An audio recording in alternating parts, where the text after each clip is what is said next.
Attention mga SSS pensioners, second tranche 1,000 pesos pension increase. Ibibigay na bago matapos itong 2025.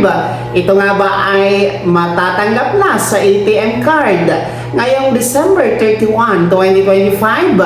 Lahat na yan ating tatalakayin. Hello mga ka-vlogs! Welcome dito sa aking YouTube channel.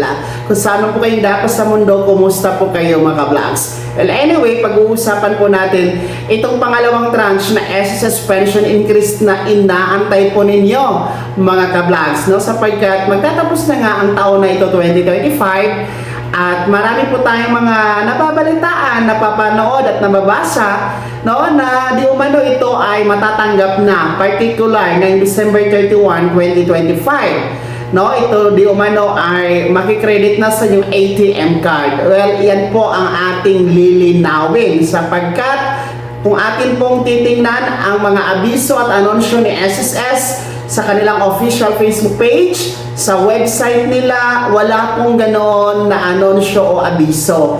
Maging po sa mga pahayagan, hindi po ito nailathala. At sa mga giant media networks ng ating bansa, hindi din po ito naibabalita mga ka-vlog sapagkat kung meron mga nagaganap na pension increase o ipapatupad sa SSS ay ilalathala po yan sa pahayagan at ibabalita yan sa national media dahil isang state running insurance corporation ang SSS, no? Maging sa official Facebook page ng SSS, i-anunsyo yan mga ka-vlogs. So wala tayong mababasa talaga at wala tayong mapapanood. In short, fake news po ang mga balita na di umano meron ng pangalawang tranche ngayong December 31. Hindi po yan totoo. Wala kayong aasahan at huwag kayong umasa dahil ang SSS naman po wala pang pondo para dyan. No, malinaw naman po ang SSS na hindi pa talaga yan maipapatupad. Well anyway, may mga nagsasabi din po na wag nang asahan, hindi na dapat ibabalita ang pangalawang tranche na ito, pero wala naman pong sinasabi ang SSS na hindi na ito ibibigay o mapapatupad. At wala din pong sinasabi ang SSS na ito ay ibibigay na. So nakahang po siya ang status niya. So ang pondo lang kasi ang problema dito mga ka-vlogs, no? Kasi roughly 42 to 45 billion pesos ang kailangan po dito. Kaya pinag-iisipan po talagang mabuti ng SSS kung saan kukunin ang pondo na hindi po masasakripisyo ang buhay o lifespan ng SSS. Nang sa gayon, meron naman pong aabutan ang susunod na henerasyon, no, dito sa SSS. Ang ating pong pag-asa ngayon, yung House Bill 1506 sa Kongreso na final po ng SSS JSIS Pensionado Party List sa pangunguna po ni Representative Rolando Ledesma Makasait sapagkat yan po ay magbibigay mandato sa SSS para magpatupad po ng pangalawang tranche o 1,000 piso na pension increase. Hindi lamang sa SSS yan, maging sa GSIS mga ka-vlogs. So sa ngayon kasi 2025 magtatapos na lang, hindi pa yan gumagalaw sa Kamara kung ano na po ang status. So yan po ang ating aabangan ngayong 2026 kung magiging prioridad nga ba yan, no, sa agenda sa sesyon ng pagbabalik ng Kamara. So sana naman kasi parang natutulog lang ang House Bill na yan, no? Maganda pa naman yan para sa ating mga SSS pensioners. So sa ngayon kasi yan po yung nakikita natin na pag-asa para may patupad po ang 1,000 piso na pension increase.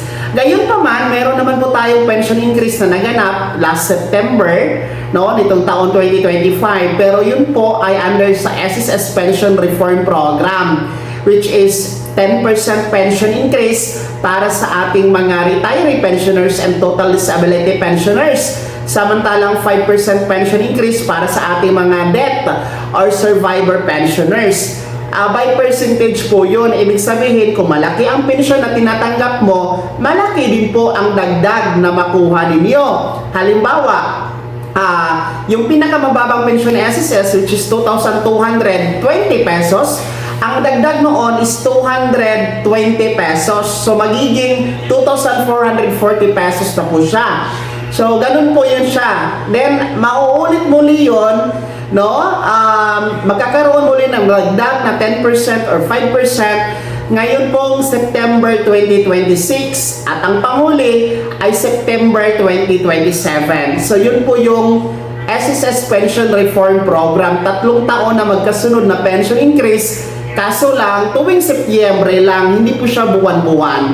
So, ang kaibahan niya sa pangalawang tranche, na pangalawang tranche po is naka-fix na 1,000 piso. Mababa man o mataas ang pensyon na tinatanggap monthly, pantay po na 1,000 piso. So, yun po yung kaibahan niya, mga ka-vlog. So, ulitin ko, mga SSS pensioners, sa ngayon, wala po tayong aasahan na pangalawang tranche SSS pension increase, no, na 1,000 piso, particular ngayong Disyembre 31, wala kayong aasahan at huwag kayong aasa dahil fake news po ang mga nagbabalita na meron na di umano bago magtapos ang taon na ito, 2025. Kaya dito sa ating YouTube channel, sinisiguro talaga natin na atin pong tinutuwid at winawasto ang mga maling balita na pinapalagana po ng mga nagbabalita ng fake news. Nang sa gayon po ay kayo din po ang ating pinoprotektahan at hindi kayo aasa at hindi din po sasama ang loob ninyo mga pensyonado